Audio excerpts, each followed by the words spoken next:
好，现在来说明一下，我们用 Google Meet， 常常在用 Google Meet， 如果说要去做一些影片的剪接教学，或者是一些应用软体，它是没有办法把声音弄出来的。那怎么样去做这件事情呢？那现在目前来教一下 Google Meet 这个地方怎么来做。首先呢，它的逻辑是这边，我们先打开这里的喇叭，按右手键，它这个地方开启音效设定。好，那进来到音效设定的时候呢，你找一下，这边应该会有一个叫做声音控制台。好，那我们点进来，声音控制台点进来呢，我们来看它这边哈，拉过来完了之后，我们现在来看一下它这个地方。那理论上，我们在这个地方的时候，要去找一个它的叫做立体音。好，那这立体音的时候呢，它会在哪里呢？我们会在录制的这一块，这边。那如果它没有出现的时候呢，通常我们都按右手键，然后这边把它显示以停用的地方打勾，然后把它找出来，有个叫做立体音混音。好，那录英文的话就是 Stereo Mix 这个地方，然后因为你打开完了之后，它这就出现了，然后过来它原本停用的，你要把它改成启用。好，那这是什么样的意思呢？所以说以后我们在这里面的设定，一开始的时候，我们要把我们的所谓的这边的设定，这就是我们 Google Meet 这边的设定。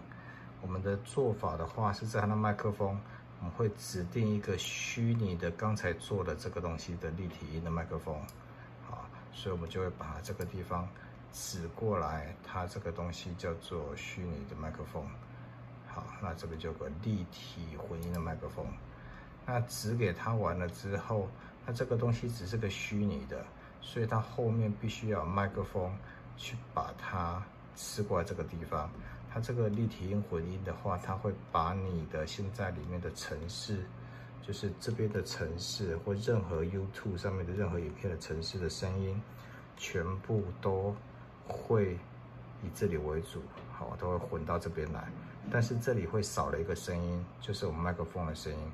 所以接下来我们要再做一件事情，啊，把麦克风的声音放进来。那这个放进来的话，怎么样来放呢？你也可以去找到，就是刚才的这个的控制台。如果忘记怎么来做的话，我们再重新做一次。接下来我们也是到右下方这个地方，喇叭这个地方也是开启音效设定，跟刚才一样。那我们就进到我们的控制台这边来。控制台这个地方完了之后，我们要去做它的麦克风的声音的话，那怎么来做呢？我们也是切换到录制这边，你去找你现在目前要录的麦克风，看是哪一支。如果假设是这一支的话，你就把它按右手键，这边到内容，然后你进来到这个地方的话，这边有个到接听。预设接听的这个地方它不会打勾，那你把它打勾完了之后，它就会虚拟的把它混到我们的立体声，就是混到我们这个地方的立体声喇叭这边来。好，那所以你看看你目前的话有哪几支麦克风？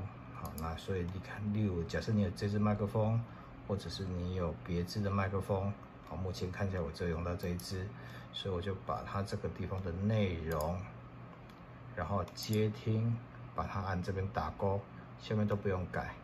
那个做完了之后呢，我们按确定。